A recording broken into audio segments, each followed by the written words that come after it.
Good afternoon, everyone. Following our highly engaging discussions this morning, I'm excited to introduce our second thematic session, which delves into a topic of importance in contemporary legal discourse: technology and timely justice, digital courts, AI, and data governance. It is now my profound honor to introduce the moderator for this session, Professor Prajakta Kale, who is an assistant professor at Jindal Global Law School, OP Jindal Global University. Joining Professor Prajakta Kale on this esteemed panel, we are privileged to have Geeta Luthra ma'am, who is a senior advocate in Supreme Court of India, Mr. Aryan Grover, who is a founder and CEO of VetoAI Technologies, Bharat Limited, Professor Paavni Jain, who is an assistant director and assistant professor at Cyril Shroff Center for AI, Law and Regulation, Jindal Global Law School, OP Jindal Global University, and Mr. Parth Maniktala, who is a chief legal officer at Adalat AI. Thank you, and I now hand over the proceedings to our esteemed moderator to commence the session. We are at a critical juncture where we are witnessing a technological revolution on one hand, and on the other hand, we are still grappling with challenges existing since decades like timely justice. As we discuss on integrating digital technology, it is not just about what of the technology we need to ponder upon, whether it's AI, blockchain, data analytics, but at the same time, it is also about how. Is technology which is being incorporated, is it keeping in mind some of the institutional capacities, which Professor Garima also pointed out in the earlier session?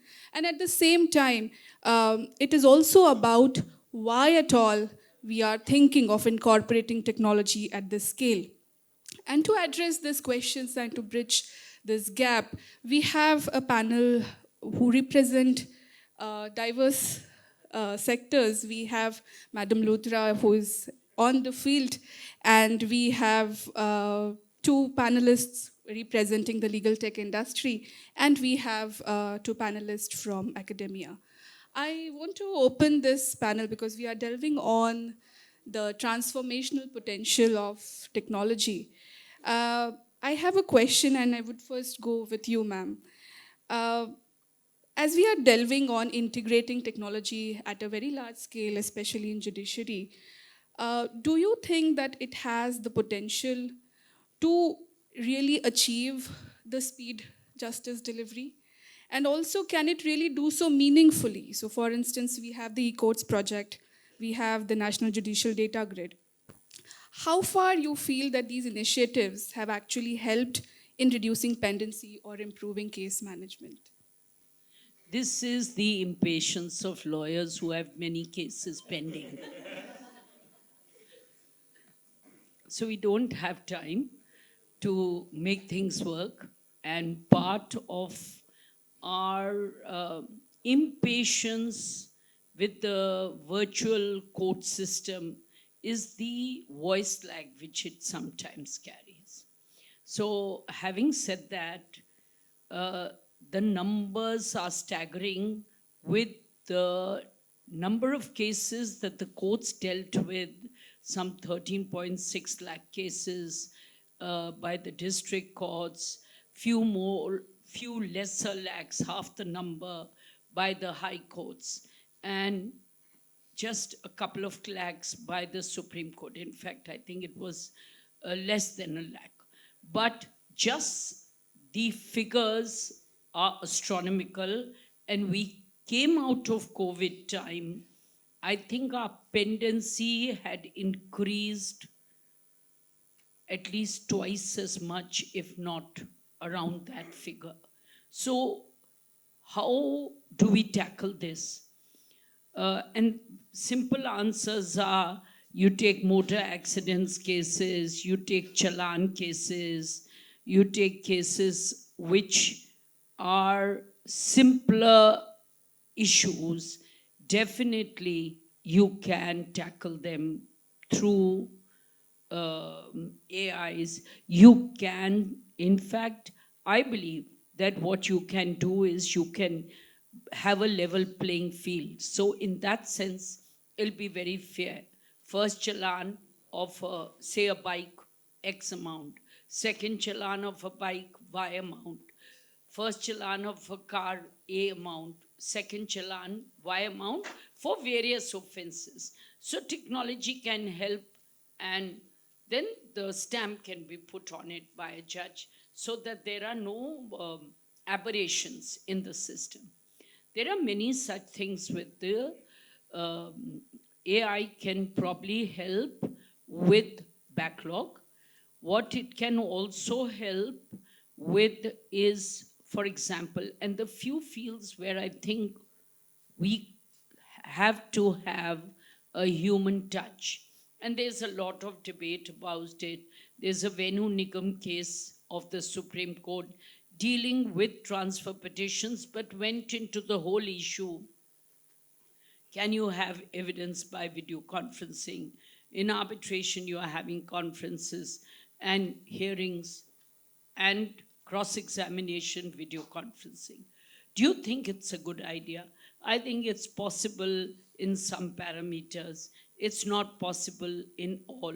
One of the aspects of our system says you should be able to see the witness. You should be able to decipher what is the demeanor of the witness.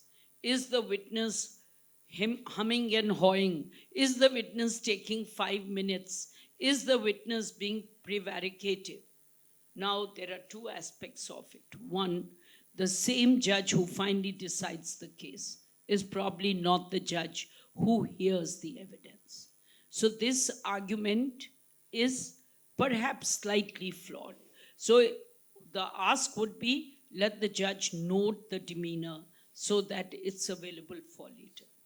The second aspect is that it will be at least 40% quicker.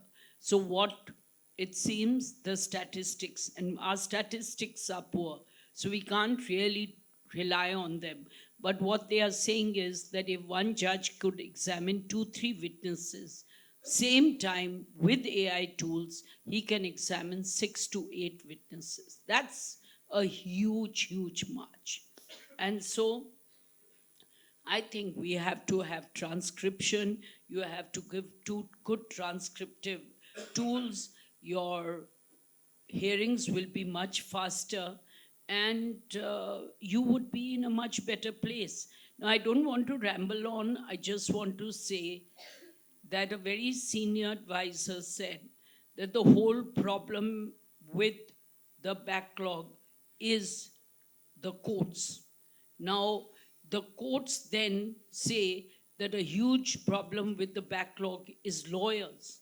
But what does a lawyer do if he's not able to manage his calendar, if, unlike many countries, you don't have time slots for the lawyers?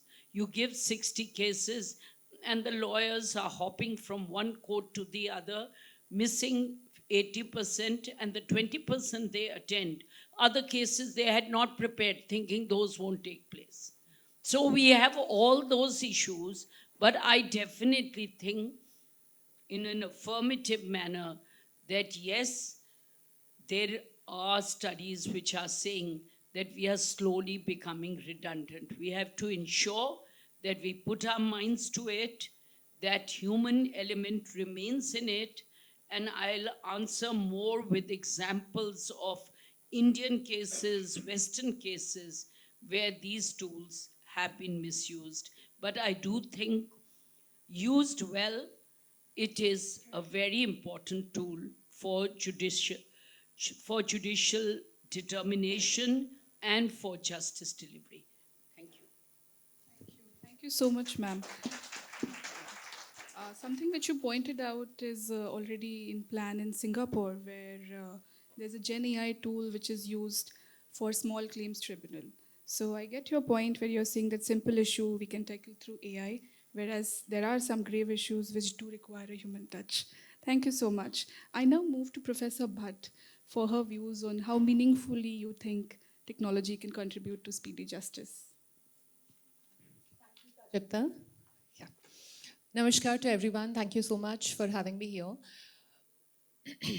I think we are living in wonderful times, right? The fact that we are able to witness this transformation wherein AI or technology is getting integrated into every sector every part of our lives, that's a wonderful thing. And everything comes with its own pros and cons, right? So whatever issues or concerns we have with AI, the ethical issues, bias, discrimination, legal, regulatory, they are there on its place, but at the same time, we have to ensure harnessing technology, harnessing AI for improving what I call ad tech. This is not ed tech, this is administrative technology. So when it comes to improving judicial system, reducing backlog of cases, better case management, summarizing those cases with the help of technology. Can't we use technology by integrating it into our regular court work, making cause list easily available, and that is what government is also focusing on. So we definitely, all of us will agree and be on the same page that we should include and integrate technology in judicial system also. But again, as ma'am said, ensuring that it's human-centric and human stays in the loop. So a couple of days back, NLU Delhi organized a panel discussion in the AI India Impact Summit. And there also, we had 100% consented to this one statement here, that it has to be completely human-centric, not to replace judges, but only to assist them. And for that matter, there are different terminologies which have emerged for this particular situation. It's not just artificial intelligence, it's, as I said, administrative intelligence to be used for making judicial system better. It's augmented intelligence, it's algorithmic intelligence, ensuring that algorithmic biases are done away with, right? So on and so forth. So we need to make sure it's not just artificial intelligence which does the magic for us, but while ensuring that human stays in the loop and that judges are not replaced, they only are assisted by AI, definitely a judicial system can be made much, much more efficient. Thank you. Thank you so much. I now would like to invite Professor Paavni. Thank you so much for having me on this panel. And I definitely agree with ma'am and what Professor Bhatt said. Human in the loop, administrative justice, definitely. I would just like to highlight that all of these things are actually happening. You have SUVAS, which is translating 16,000 to 18,000 cases that is happening in Supreme Court. You have Ligara AI, which NIC Pune, in collaboration with the government, is making for case summarization. But where I feel there is a problem that ma'am also highlighted is the behavioral change, where the court blames the bar blames the client. There has to be a little bit of behavioral changes that when we talk about Singapore, there's also Brazil. Brazil is the biggest example where AI justice has been employed in their justice system. They have, in fact, two bright things that they are doing are that any AI system that is being employed is registered, is sandboxed and checked. So anyone who's in the part of the justice system, or you as a layman, can access to those tools and understand how AI is being deployed. And second, there's a ban that it cannot predict. There was a question in the previous panel by one of the students that how do you overcome the bias generation and hallucination? There is a complete ban that once you are predicting someone criminal, you cannot use their past history or this current case to predict their future analysis.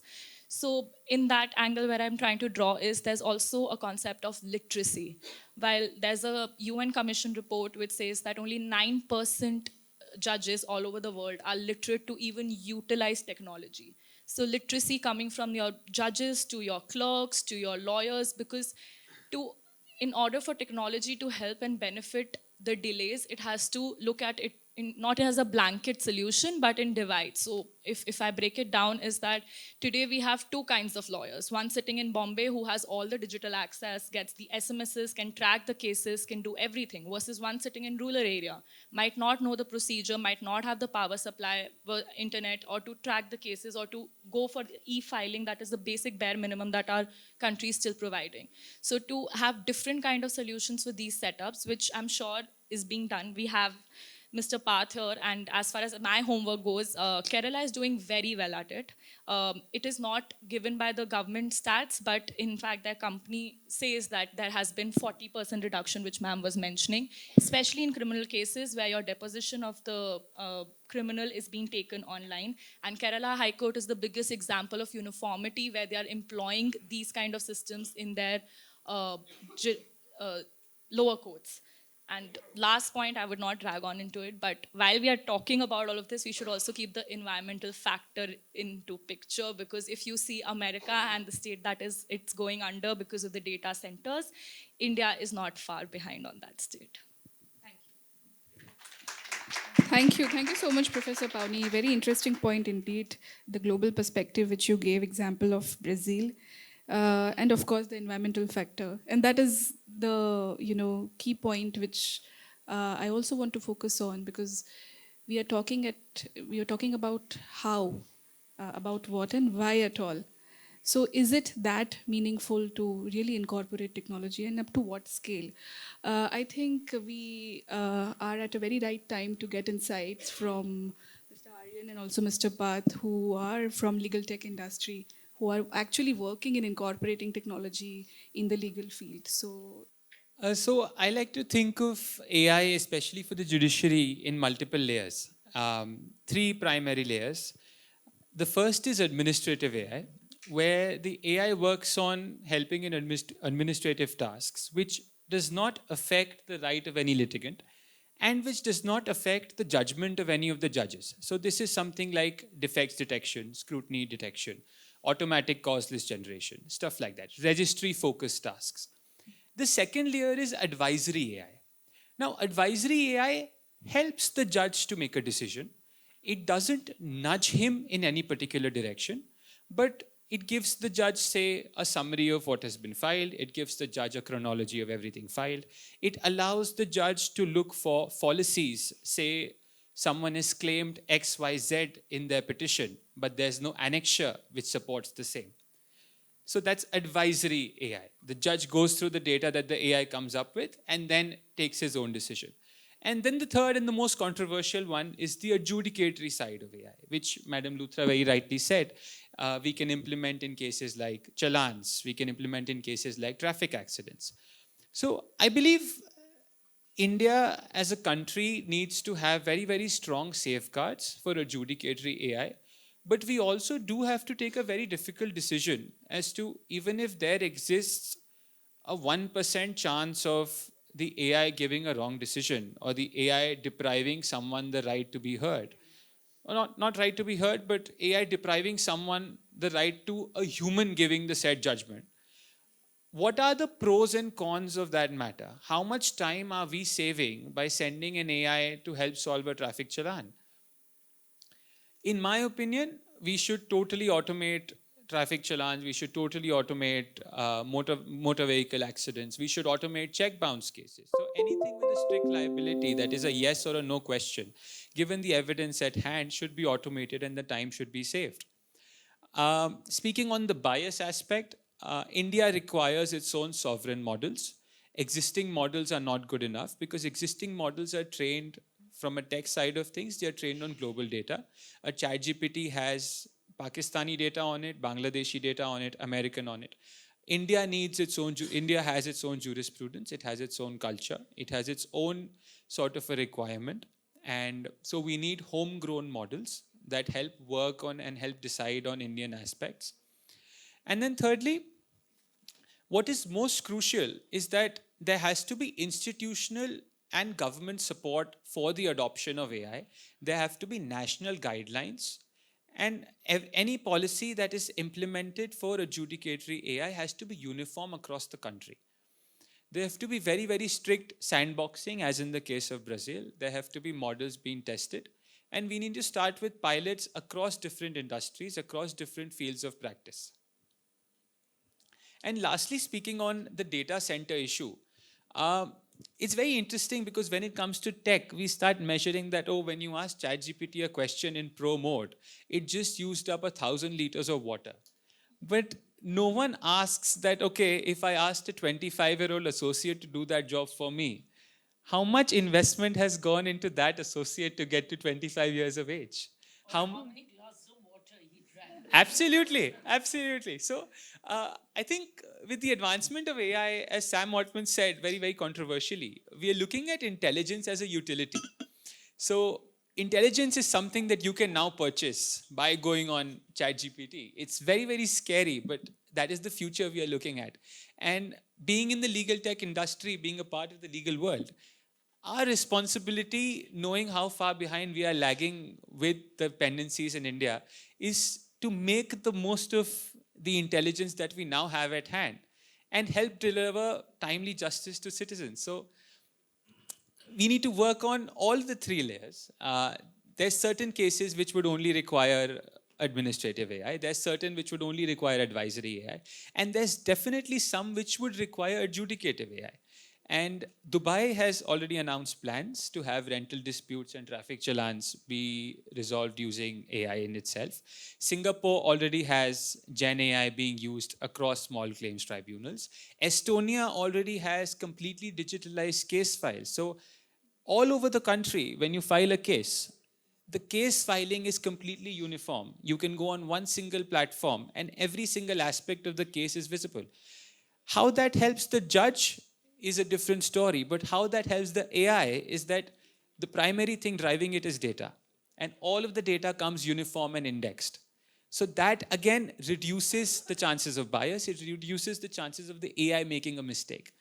So being a country of over 140 crore people, we need to work on from the ground level on first digitizing our case files, indexing everything that we have, and then inculcating AI at different layers, while ensuring that none of our citizens lose access to justice. Because another problem that exists is that only about 20 odd % of people who are in legal trouble actually end up filing a case.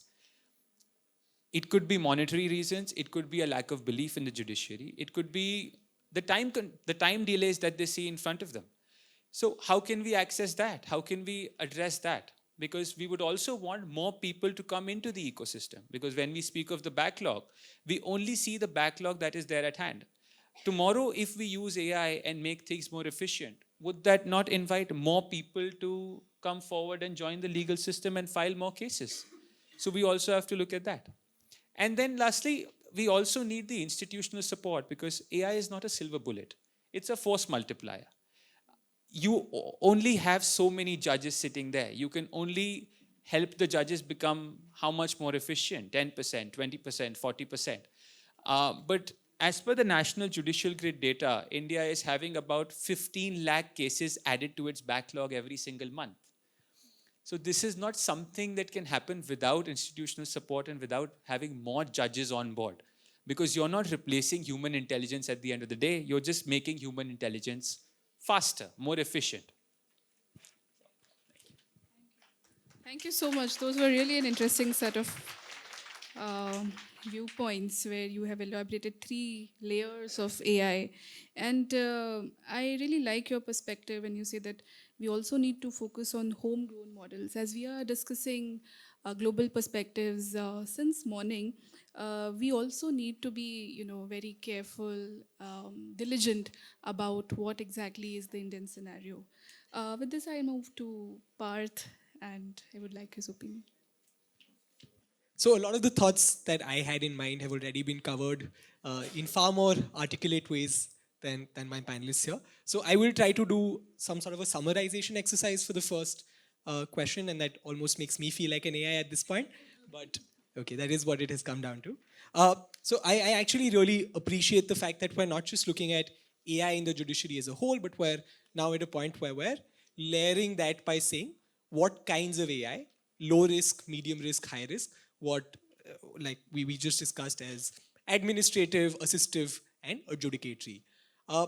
My thoughts there is that there is already so much potential of efficiency that can be unlocked by low risk AI that we must safely, successfully, and at scale first try and deploy that before we go into the more risky, more uncharted, more regulatory, if I may say, in like a gray area of assistive and adjudicatory AI.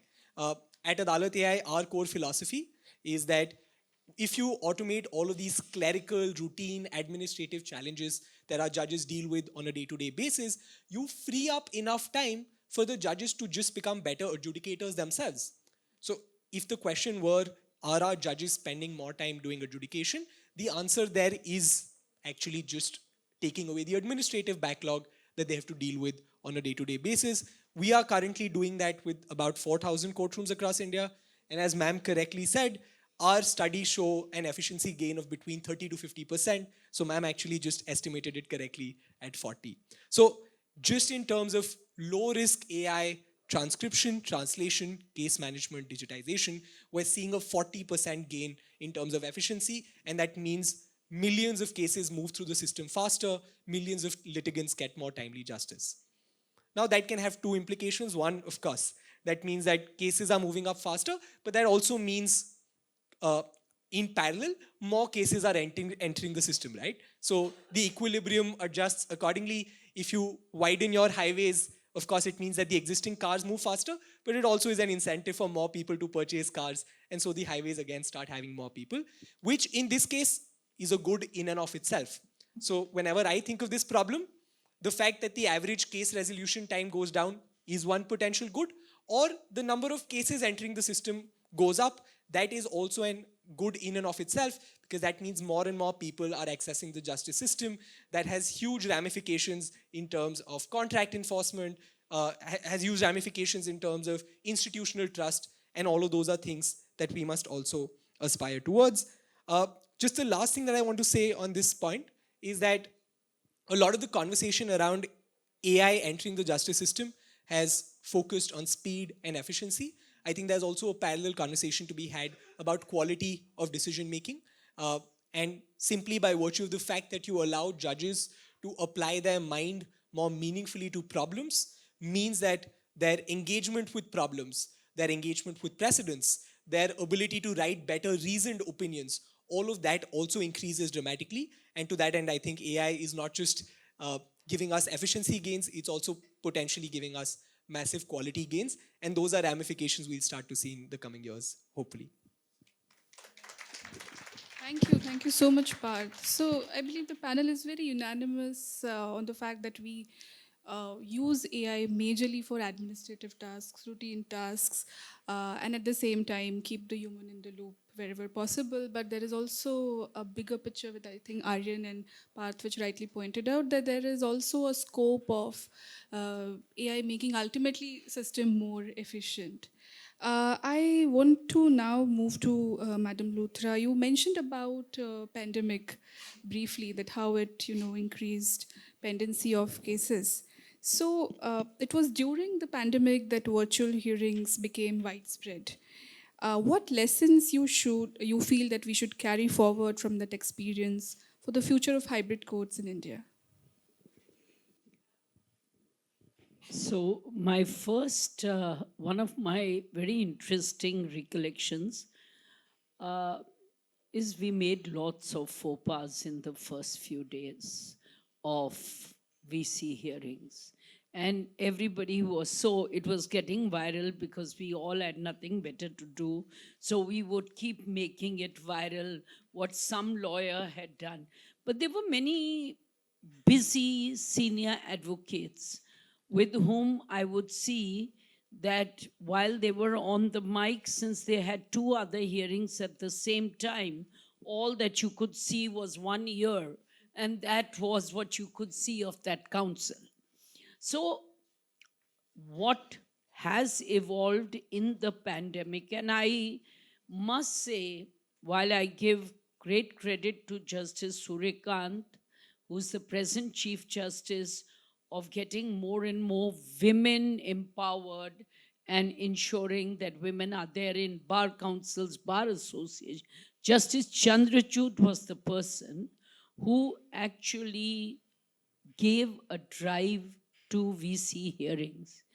And he simply tried to ensure that every remote court also got. So they had to do a lot of expenditure. I believe that phase 3 of AI assistant took 7,200 crores or something, or is in process. But the fact is, in virtually every second court, and you are, after Justice Chandrachud, there is again a little reticence.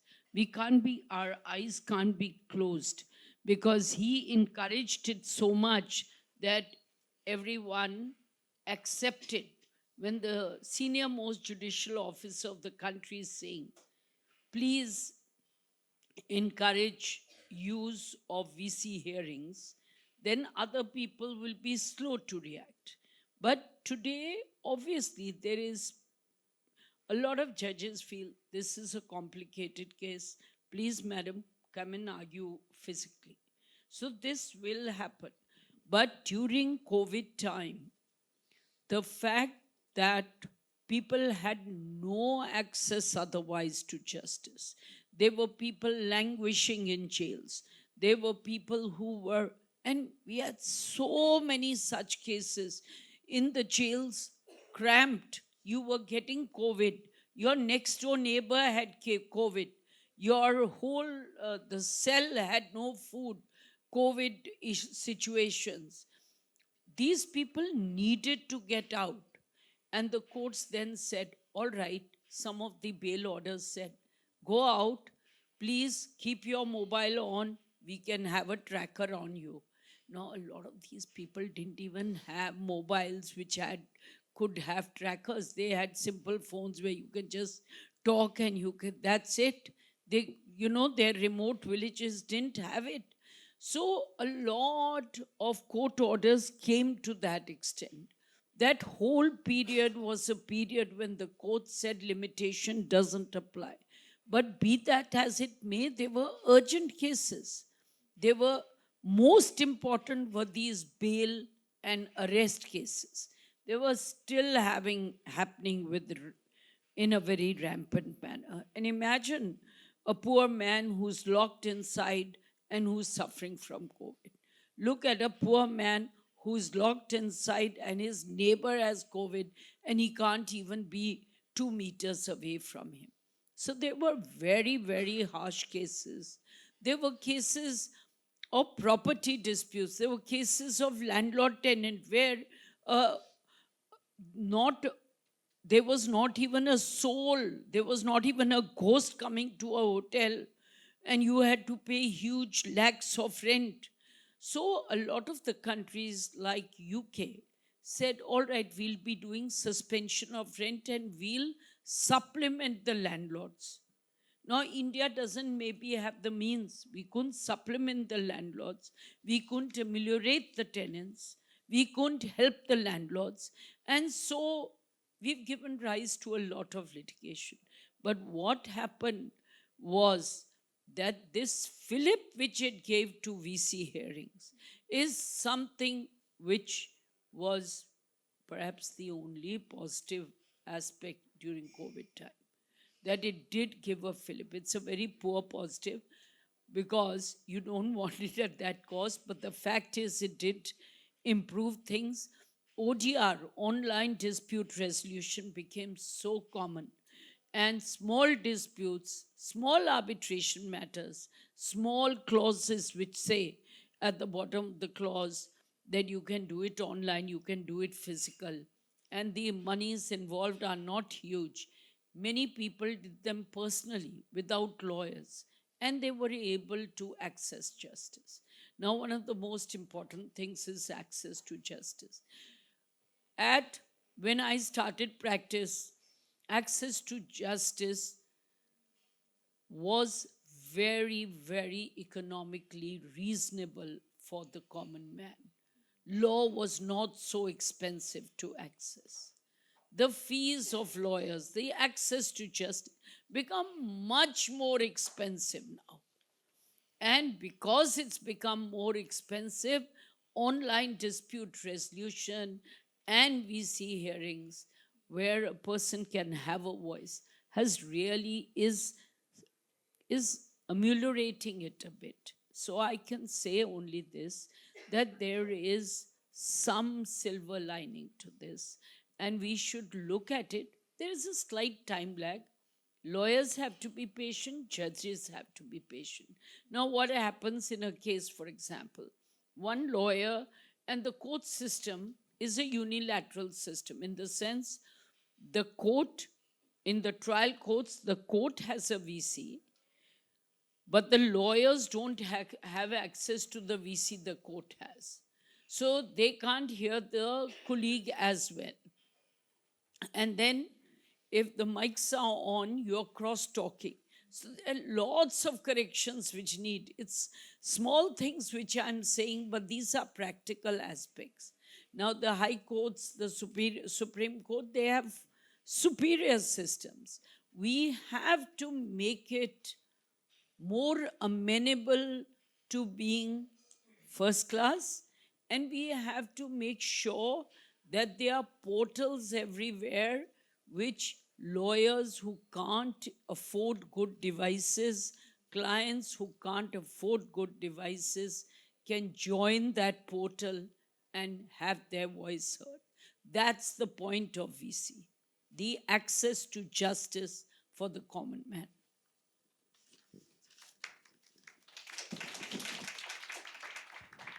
Thank you so much for those practical insights. It was really great hearing.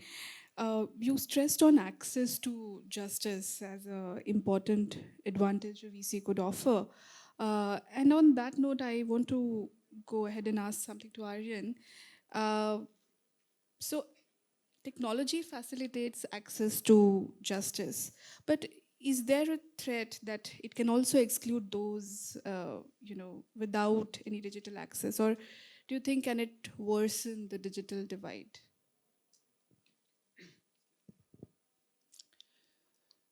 So I think not, because it depends on what type of technology we are implementing and what scale are we implementing. I think, as Madam Luthra rightly said, India is not at a place where we can only have virtual courts, where we can only have VC. In fact, the right way to look at it would be, drawing on what ma'am said, on how can we reduce cost by having VC, bring more people into the fold, bring more people and give them access to justice, help cut down the cost to access a court, to access legal remedy. And with virtual courts, what we can actually work on is that we can have centers at a rural level or at a district level where litigants, instead of having to travel all the way to a Supreme Court, they can travel to a center within their district, which is much closer to home, much cheaper to visit. And that center would have the relevant technological infrastructure for them to appear before any court in the country, for them to have their lawyer there, or even be able to connect with their lawyer. And we can make a full stack system wherein these centers can lead them to quicker access to filings, quicker access to the registry, quicker access to orders, and then, of course, quicker access and cheaper access to appearances before the court. So India must look at the tech by looking at the people who are most marginalized, the people who are out of the loop of the justice system at the current pace, because the problem is not with the people who are born in the metros and who come with the silver spoon. They already do have access to justice, be it for a small case or for a very large case. The tech adoption must be at a district level, at a rural level, and help those people, like Parth said, the 20% who only go to court. What about the 80% who do require a legal remedy but cannot afford it, cannot access it because of n number of reasons? What about the women sitting in the tier 3 cities who wish to practice in the Supreme Court of India? Even if they do have the caliber to do so, there are so many challenges for them to access that platform. VC opens that up, and we can work on better tech and we can work on digitalizing the same. So an only VC based or an only tech based, only digital based infrastructure is never going to be the answer for India, especially with the 70% rural population. The right way would be a mixture, a hybrid system, as is there currently, and with the tech focusing on helping the most marginalized get access to justice. And it also comes back to saving cost. It also comes back to saving the environment. Now, there are brilliant advocates all across the country, in Hyderabad, in Chennai, in Nagpur, in Mumbai, in Calcutta, who all used to travel for every single hearing to the Supreme Court. 90% of them now appear virtually.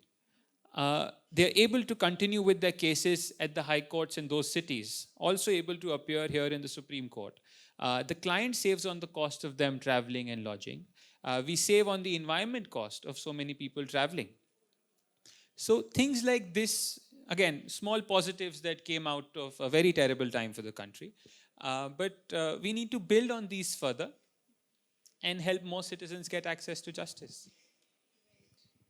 That's a very interesting perspective. Thank you so much, Aryan, for that. I now would like to move to Parth. And since technology also has a positive side, and we are already in the motion in incorporating that, so we use data analytics, we use things like code dashboards, NJDG is an example.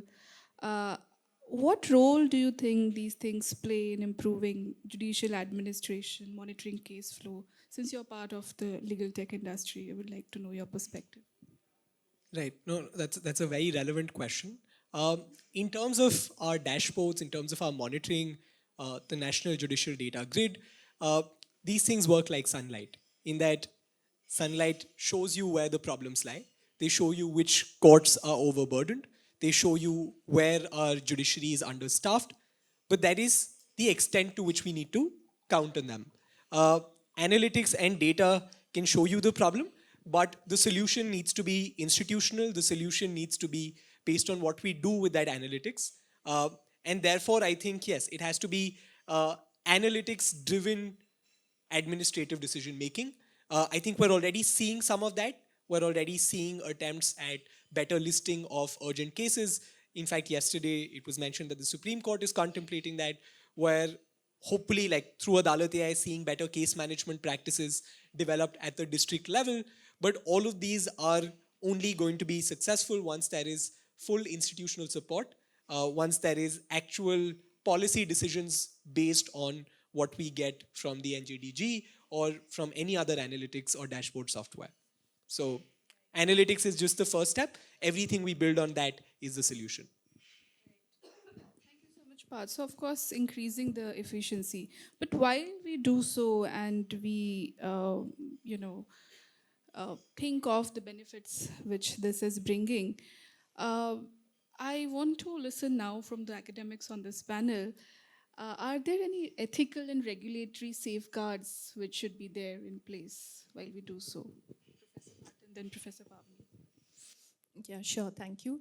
So, with respect to the conversation we've had so far in this panel, I'm on the same page as my co-panelists. Of course, there's no, disalignment here. Ethical and regulatory. Before that, from an academics perspective, let me give you a synopsis. I can see a lot of students are sitting here. Let me give you a synopsis here. So in case you're interested to work on your research projects and publish a paper, you can get some good points, right? Is there a willingness to integrate technology into judicial system? Yes. Are there nationwide sentiments to integrate technology? Yes. Are there any global examples which have successfully integrated AI technology? The e-courts are functioning wonderfully? Yes, right? Singapore, Estonia, UK. Has there been empirical evidence which can show that it has improved efficiency, speed, all those administrative backlogs can be removed? Yes, there are empirical evidence to show that. Can we copy-paste the global examples in India? No, because India has its own very different socio-cultural factors, and we need to develop our own model, as Mr. Grover also said. What are the challenges which are unique to us?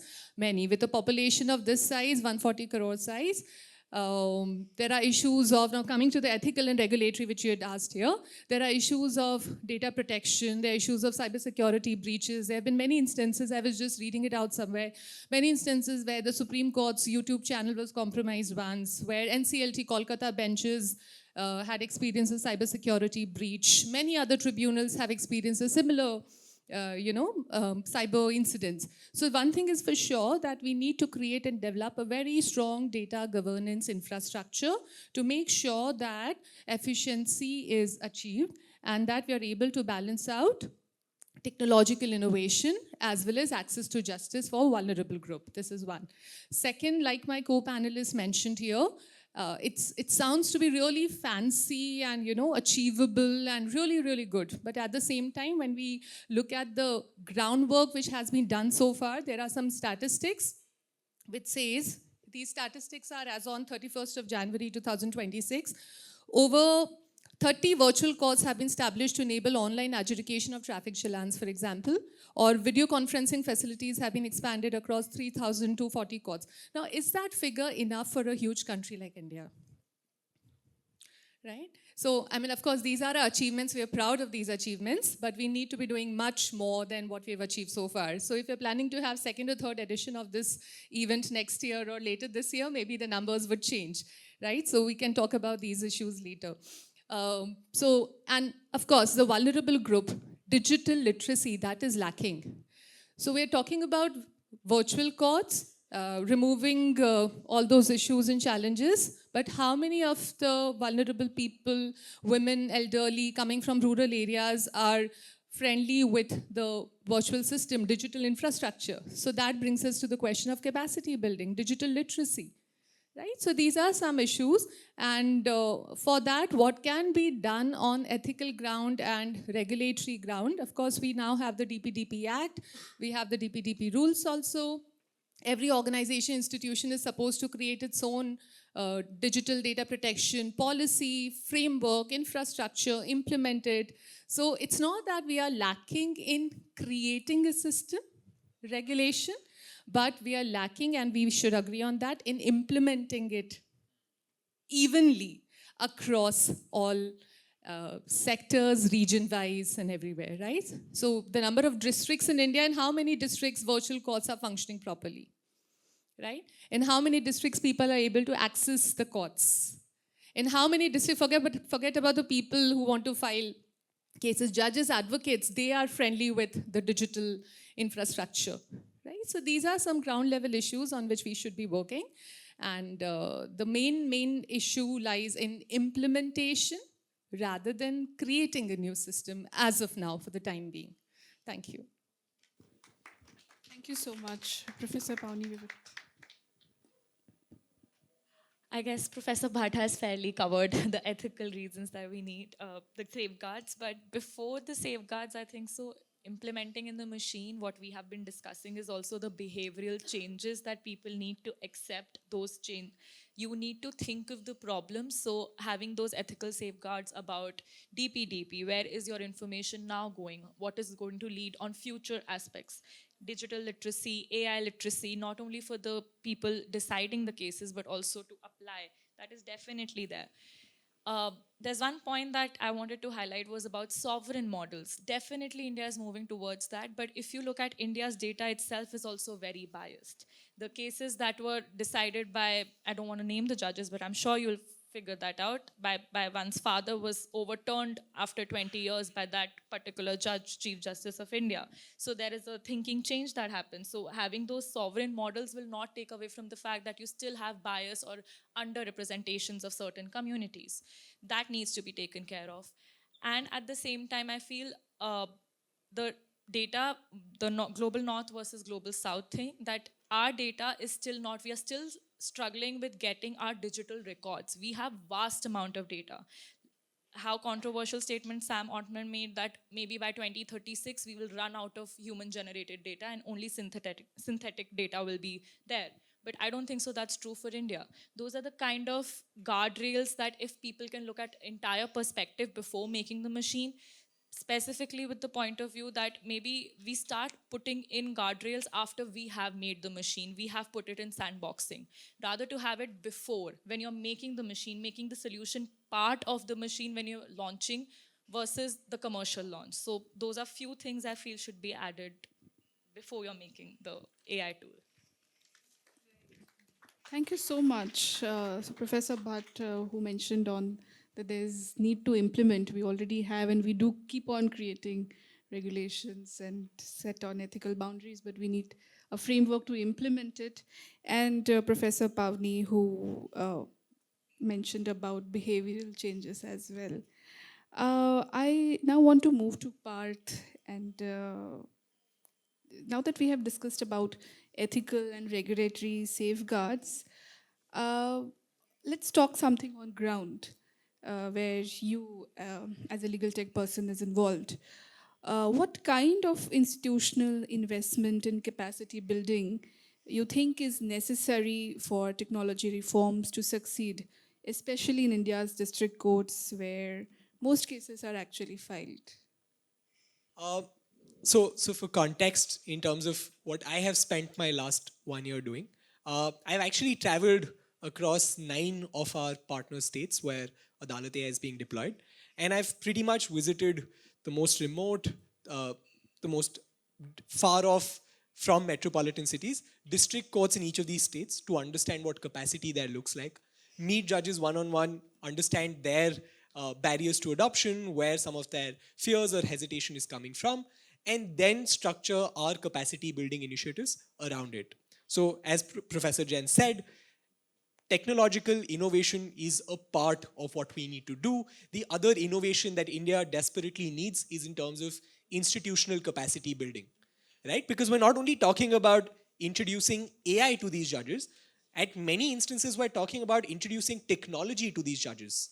These judges do not, I mean, like most of us, have context of what foundational AI models are, or what sovereign AI models are, or what kind of risks are present when you use these models in judicial settings. And therefore, I can think of our capacity building efforts in 3 distinct ways.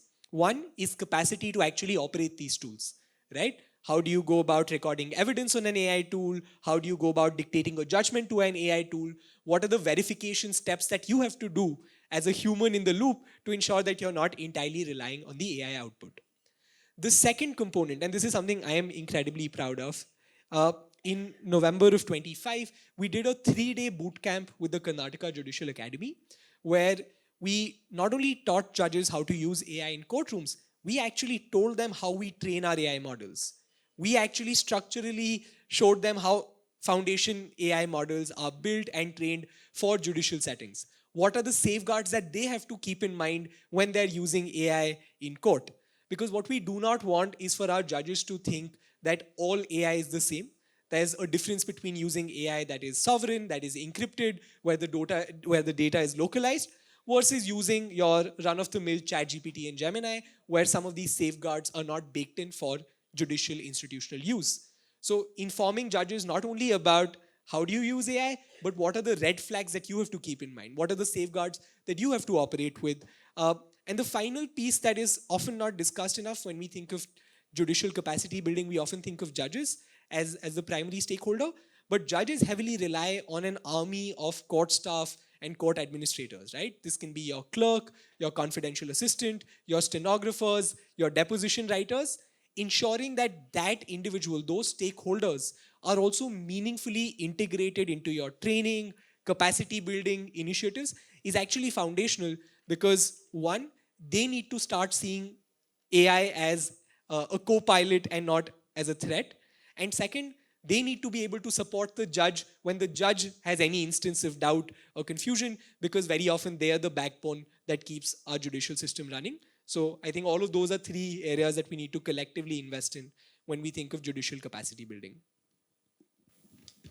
Right. Thank you so much, Parth. It was really interesting that not just when we are talking about AI literacy, I mean, each one of the panelists mentioned about that everyone should be AI literate. It's not just the judges, not just the lawyers, but also citizens. But you made really an interesting point that AI literacy does not just mean being familiar with the AI tool, but also letting them how the AI system functions.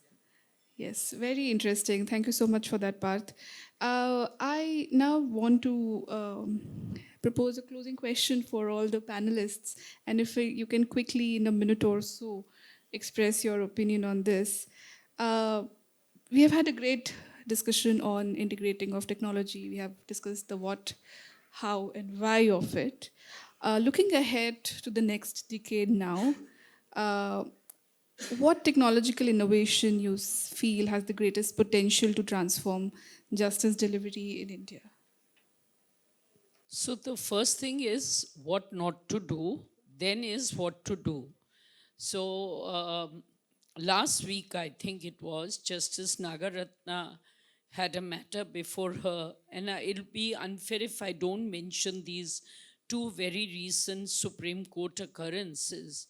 One before the bench of Justice Nagaratna, where a case was referred, something versus mankind, and it was relied upon by one of the parties, and the court looked at it and the other counsel pointed out that such a case didn't exist, and therefore, just completely off the radar, incorrect citation was given. Now, the second case came before a bench of Justice Narasimha, and they were more strict about it because what it had led the High Court judge to do was to rely upon a SCC 2013 or something citation, and that citation didn't exist by the time it came to Supreme Court. And Justice Narasimha's bench, and I can't recall who he was sitting with, said this could amount to misconduct if somebody actually brings such a citation before a court. And it's not unknown anywhere. First of the few cases I read was of New York. Here, very interesting, before Justice Pratibha Singh, there was this, those Lobenthal shoes or whatever they are called, with the red sole and with the spikes. So those shoes, they came in an intellectual property thing, and they said that, this is deceptively similar. So she said, but what's the question you have asked when you have said that even AI is saying it's deceptively similar? You ask the question, are there similar shoes with red heels or red back with spikes of other shoes? And the answer was yes. So what they had thought was an answer in their favor was an answer if asked differently. And so this is the main thing. When you are asking for bail, and I think Justice Anup Chitkara discussed this, when you're asking for bail and you are saying this person is of this ethnicity, unemployed, 27-year-old, suddenly the flags are up, and if you ask AI, they may say, look, he may be a flight risk, he may not come back to court, etc.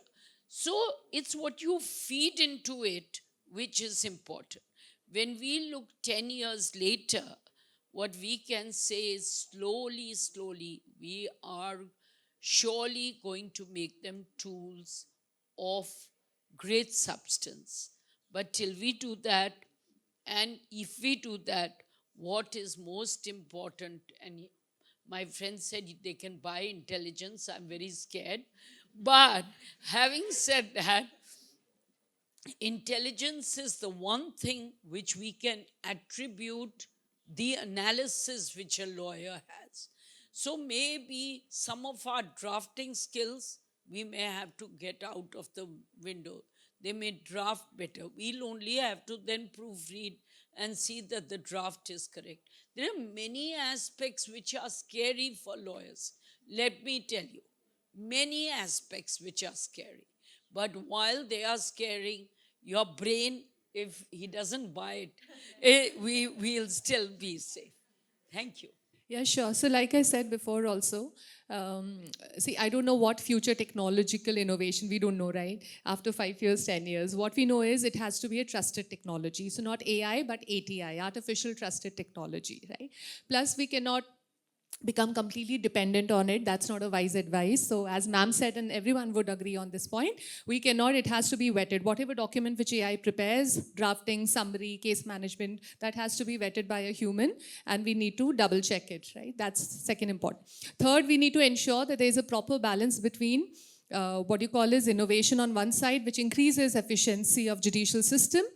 On the other side, access to justice, right? So no efficiency can be at the cost of compromising with access to justice or equality before law. Which brings us to this last final statement here, that integrating any technology should be well grounded in constitutional values, right? It must uphold constitutional values, equality before law. So if it creates, if it provides limitations to cross-examination, right? People right now are going through a great digital divide. They don't have access to systems, infrastructure, literacy issues, so many of those things. Obviously, they are not going to get justice, as, the equality before law thing will not be there. So it has to be ensured that constitutional values are upheld while integrating any kind of technology, and we call it ATI, Artificial Trusted Intelligence. So, and whatever you may call it, after which may come after 5 to 10 to 15, 20 years from now, but it has to be a trusted thing. Thank you. Great. Thank you so much for that, Professor Bhatt. Aryan, would you? I think there's going to be a lot of disruption. The scariest part, and from a legal tech person, the most fanciful part is that we don't know where technology is going to be in 10 years. Forget 10 years, 3 years back, no one could imagine what AI can pull off today, right? So 10 years, in the tech industry, we say that the next 10 years in terms of development and innovation might be equivalent to the last 100 years that we've seen, because it's no longer going to be humans that are innovating. It's AI that is helping innovate more about AI. My company, we've got about 30 odd engineers, and we've got AI writing more than 50% of our code. That's how scary things are. AI is being used to write code to further enhance AI. So there's not going to be any single technology that I feel is going to be most disruptive. AI again will work on layers. AI will work on a base. The advancement of AI, the move to artificial generative intelligence, and the eventual move to super intelligence will open up new aspects that we can't even fathom today. With the problems, so to speak, for the hallucination, as ma'am said, and all that points out is that the law being such a niche, being such a specific field, being such a field where a small mistake can have such large consequences, not for the lawyer appearing, but for the parties at hand.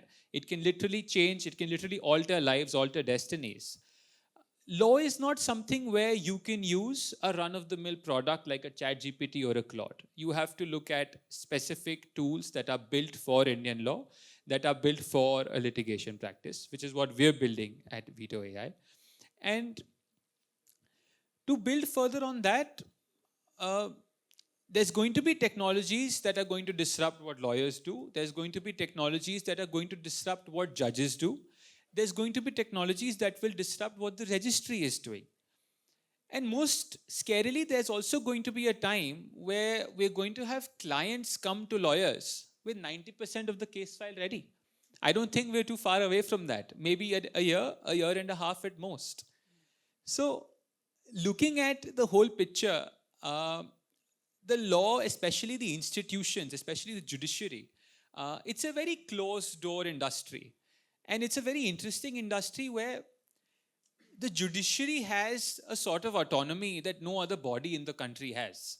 They have the autonomy to override even something that Parliament says. So a lot of disruption, a lot of innovation also depends on how receptive the judiciary is to these technological innovations. The hand was forced to adopt VC because of COVID, and we are where we are today with VC.